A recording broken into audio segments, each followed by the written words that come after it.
Mae'r pentre gerddoriaeth newydd yn cynnig eistedd flodau, a dwi wrth y modd efo'r gair yna. Mae'n lliwgar, mae yna floda, mae yna lysia yma, mae yna bobl yma'n cymryd diddordeb mawr. A dwi wedi dod i stondin y Gymdeithas Genedlaethol i'r Pys Pêr, a da chi'n gyfarwydd ar wyneb yma, Alan Evans, dyn y Sweet Peas, ynddo?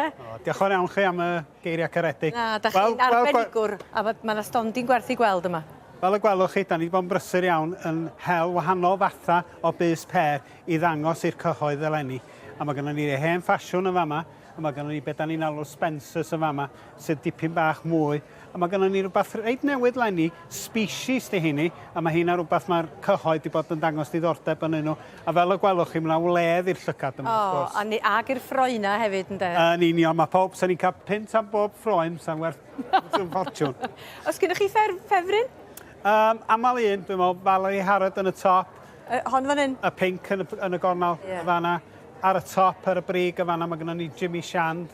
A mae yna un ffefryn iawn o gwmpas Gwendolyn Cymraes. Rwan ta, o'n i'n rhyw feddwl ynglyn â thyfu Pys Pêr, yr ha, mewn dyfynodau. Ia. Da ni wedi gael yr holl law. Sut mae wedi bod? Dim di bod yn dymor hawdd o gwbl, ond wedi deud hynna, mae safon yr cystadlaethau wedi bod yn dda iawn yma eleni. Be da chi'n feddwl o'r datblygiad yma? Mae o werth chweil. A'r eistedd flodau yma? Mae o werth chweil.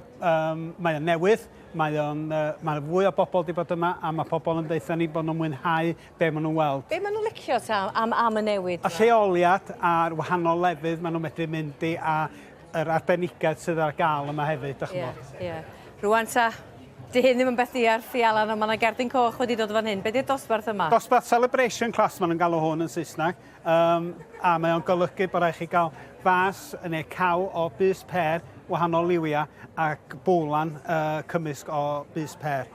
Ac rhywbeth newydd oedd hwn wedi cael ei osod drwy 2 blynedd yn dol. A felly, be di'r llinyn mesur, felly? Be maen nhw'n feirniadu? Da chi'n chwilio am safon yn y bloda, bod nhw ar ei anterth gorau mewn ffordd efo brig, bod na ddim marcian yn nhw, bod nhw'n lan. Be fath o foliage da chi'n rhoi efo nhw? Da chi fod yn rhoi foliage efo nhw? Efo hein yndi, a da ni'n cael gypsophyll hefyd. Da chi'n mynd efo beth sydd yn yr schedule y sioe. Dyna beth yw'r peth bwysicaf bod chi'n canlyn hynny. O'r gorau.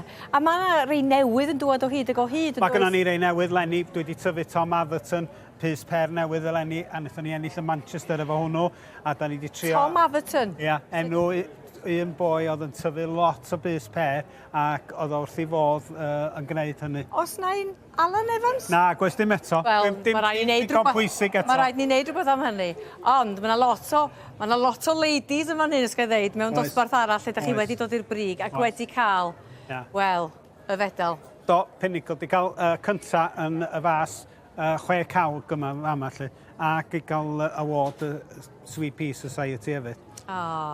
Ynddi, maen nhw'n ledd i'r llygad. A mae'n dipyn o gamp, dwi'n siŵr, i gael 6 math gwahanol. Adag yma eleni, mae'n andros o job i gael nhw. Yn y top, mae gennych chi Evie Jones. Evie Jones, di hon? Pink yn y gornel yma, ia. Wedyn mae gennych chi Terry David, cyfaill o'n i'n nabod. Nes i dyfu hwnna flwyddyn wyth am tro cynta. Wedi hon? Just Jenny di honna. Reit. A Karen Louise di honna.